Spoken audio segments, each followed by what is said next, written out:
The 49ers have just lost to the Seattle Seahawks 20-17 in what has to be one of the most abysmal performances by the 49ers at home in a must-win game for both teams. The offense only scored 17 points. The defense fell apart once Nick Bosa left. And the question has to be, is this the beginning of the end for Kyle Shanahan and John Lynch regime? The 49ers needed to win this game because they have two away games that are against pretty tough opponents. One against the Green Bay Packers, the next against the Bills, who just beat the Kansas City Chiefs. And the question has to be, is this the beginning of the end? There's history tends to repeat itself. And during the fourth season under John Harbaugh, he went 500 after 3 straight NFC championship appearances, ended up going 500, got let go by Jed York. Now, this is a different regime, and this is Kyle Shanahan's 8th season. Just got back from back-to-back NFC championship games, lost a Super Bowl, and now they're sitting at 500, but in dead last in the NFC West. And all signs point to a 500 season, or in this case, 8-9 or 9-8 season, and missing the playoffs. And is that going to be enough for Jed York to say, all right, I'm done with this experiment. It's time to start over.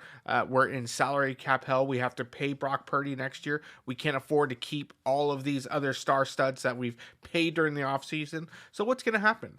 Let's talk about the game for a minute. Let's talk about special teams. It seems like every week we're talking about a special teams blunder. While there weren't any turnovers on the special team side, you have Jordan Mason, who almost he did muff it, but luckily muffed it out of bounds.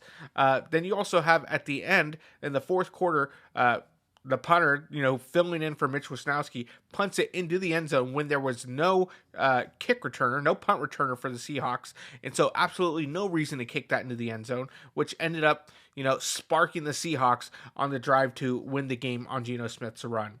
Now, let's break down each side of the ball because there's plenty of blame to go all the way around. I believe 99% of the blame goes on to Kyle Shanahan. But let's talk about the defense a little bit.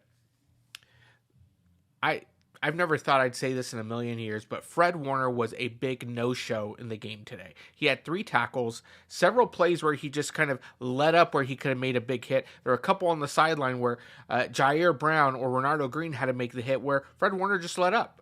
A couple plays where he was caught out of position where he could have maybe batted the ball down or intercepted the pass and just didn't do it. 3 total tackles in the game today from Fred Warner. When Nick Bosa went out, Fred Warner should be stepping up. He should be the one that's flying around, and he wasn't doing that. For whatever reason, is it an injury? Is it just he's feeling the weight of everything that's happening, and he knows where the season's trajectory is going? None of those should be excuses, but Fred Warner, as a captain on the team, should not have an outing like the one he had today. That was unacceptable, and I'm sure if he were to watch the film, he would say the same thing. He just did not show up. I don't know if there was an assumption, Geno Smith's never beaten us 49ers, we can kind of coast to victory. That was not the case. But something needs to happen today. Let's talk about other things on the defensive side of the ball. You had Fred Warner who didn't show up, but also once Nick Bosa left the game, there was absolutely 0 pass rush. You had 1 other sack by Leonard Floyd. But then after we saw Geno Smith starting to run out, there was no spy. That's all on Nick Sorensen. As soon as you see that Geno Smith is going to start running, getting those QB sneaks, trying to extend the play, you need to put a spy on him. And what ended up winning the game? A Geno Smith scramble to the left side with no spy on Smith. And so that is 100% on Nick Sorensen. Even though the defense shouldn't have been in that position because the Niners only scored 17 points, at that time, that's when, as a defensive coordinator, you need to put your players in a position to win. But you didn't put a spy on him, and he rushed QB sneak 3 times on that drive. 3 times, and you didn't have a spy on him 1 bit. And so that's unacceptable from a defensive coordinator point of view. So I'm sure there's going to be a lot of conversations after this game because you can't lose 3 fourth quarter games, all to divisional opponents, all in the fourth quarter when you have when you're winning. Offensive line. Let's move over to the offensive side of the ball. The offensive line was atrocious. You had several pre-snap penalties. Jake Brendel holding, Aaron Banks offsides. Let's talk about Colton McKivitz. Not only did he get called off or false start, but the very next play gives up the big sack where Brock Purdy goes down. And then the entire offense as a whole, the only two players that showed up were Christian McCaffrey and Juaun Jennings. Deebo Samuel was a no-show. I doubt he's back next year. There was a lot of conversations that with Brandon Ayuk being out, that, you know what, Ayuk's probably out the door, and Deebo and Pearsall are going to be the future. I don't see that as the case. Deebo had 22 yards, I believe, receiving. Let's take a look at this. Deebo Samuel ended up with a -1 yards rushing and 22 yards receiving, 4 catches on 7 pass attempts. And that's not going to do it. Deebo cannot be making $26 million a year and be a no-show during the game. It just seemed like he didn't ask for the ball. He wasn't in the backfield to help spell McCaffrey. There were no screen passes to him. Now, is that Kyle Shanahan? Is that Deebo? What is it? But you need to figure out ways to get him the ball. But Deebo being a no-show, that's not going to work, and I could see him being a cap casualty next year because he's not bringing any sort of value to the offense right now. Brock Purdy forcing the ball to McCaffrey, causing that interception by a defensive lineman of all people. That started off things on the wrong trend. When you only score 17 points, it falls on two people. One, whoever's calling the plays, which is Kyle Shanahan. 2 is the quarterback, whose job is to audible out of the current play. And we heard during the week that Brock Purdy gets 2 to 3 plays every single play. So Kyle Shanahan, as he's giving them the play call in his helmet, he gives them 2 to 3 options. Brock Purdy can audible out of the first or second one and kind of go based off of what the defense is showing him. And it didn't look like he audibled out of any play today at all, which means either he wasn't reading the defense, or 2, he was just assuming, all right, whatever Kyle says, we're going to go with. And that falls on Brock Purdy. Now, again, 99% of this blame is on Kyle Shanahan because as the supposed offensive guru, you only score 17 points at home in a divisional game that you need to win, that has playoff aspirations, in which you were in second place, and now you are in dead last place, and you only score 17. That falls on the head coach, who's apparently the offensive genius, who is supposed to redo this whole, the NFL offense to where everybody's going to want to tailor what they do to mirror Kyle Shanahan's offense. That's not going to be the case. Kyle Shanahan hasn't scored more than 30 points on offense this entire season. Now, there's been a few times because of what the defense has done, but the offense hasn't shown up at all. Again, I've said this for multiple videos. I think Kyle Shanahan not calling plays during the preseason was a big no-no. Like, he basically had his entire preseason during the first 4 weeks of the game, and now is trying to play catch-up. And you can't do that when you're playing in the NFL, because the NFL is full of a bunch of professionals, and you can't just flip a switch. Now, Trent Williams, props to him for playing it out. We saw he didn't practice all week because of an injury. You had Nick Bosa, who tried to play the entire game. And when he got out, the Seahawks just began scoring, and the 49ers defense did not have an answer. And they did not throw a blitz until the Seahawks were in the red zone on the game-winning drive. So all that falls on Nick Sorensen. Let's just say there's a lot of blame to go around. A lot of blame. I blame Kyle Shanahan the most. Nick Sorensen has been put in a rough position, who probably should have never gotten the job in the first place. But if you have your defense only give up 17 or 20 points, you should still win the game. With an offense that has as many superstars as the 49ers, that should be enough to win the game. The 49ers should easily put up 3 to 4 touchdowns against the Seahawks, and they didn't do that. They had 2 touchdowns and a field goal. And then that last attempt at getting in the field goal range was just atrocious. You had Deebo Samuel with the little 3-yard catch that couldn't get the ball out of his hand. And he just seems old and sluggish. Even though he dropped 15 pounds during the offseason, he just seems old and sluggish and beat up. And maybe there's just no motivation.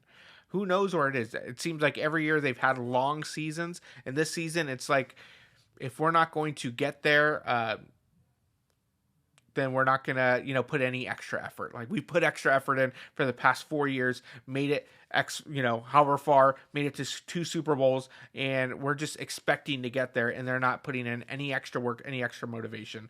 So, again, a lot of blame to go around, from Kyle Shanahan to Nick Sorensen to Fred Warner to Deebo Samuel.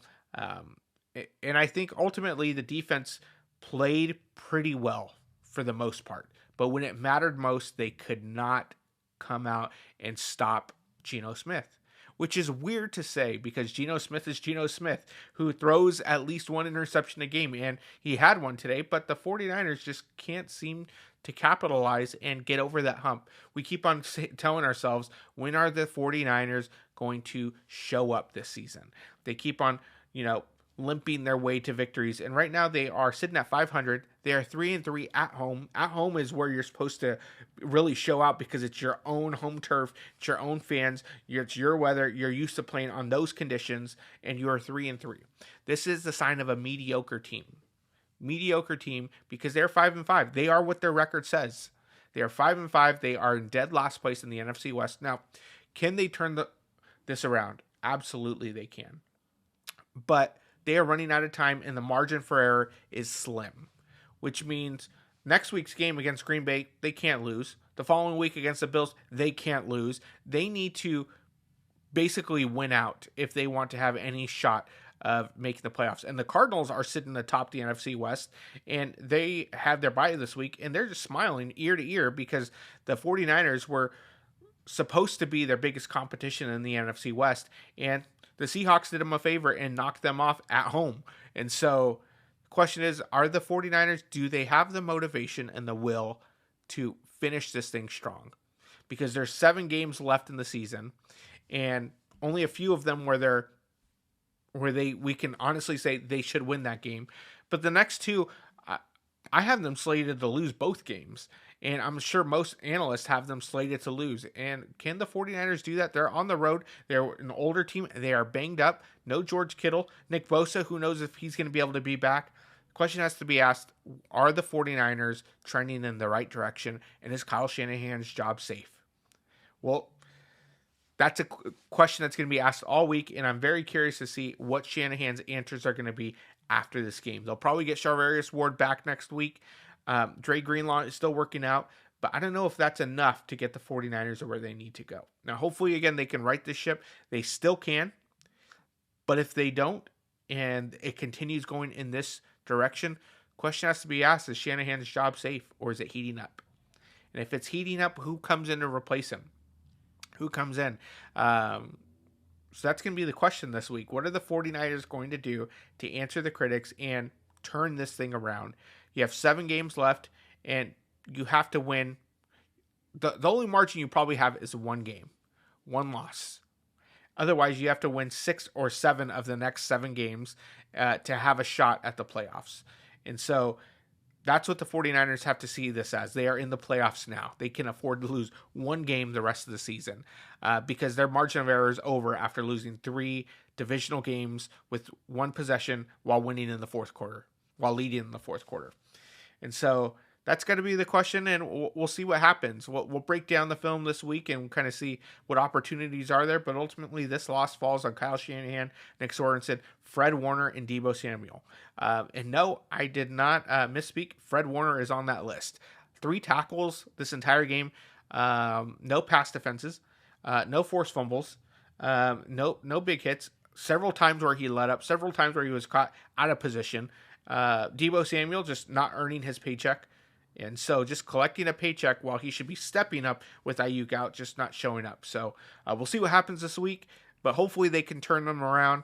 Not surprising that this is the 3rd game they've lost with a 90% win percentage or possibility of winning while in the fourth quarter, only to blow it at the end. So Vegas is probably smiling because a lot of people made a lot of money at the last minute. But yeah. Well, that's all we have for today. Don't forget to like and subscribe, and hopefully our Niners turn around. We'll catch you next time.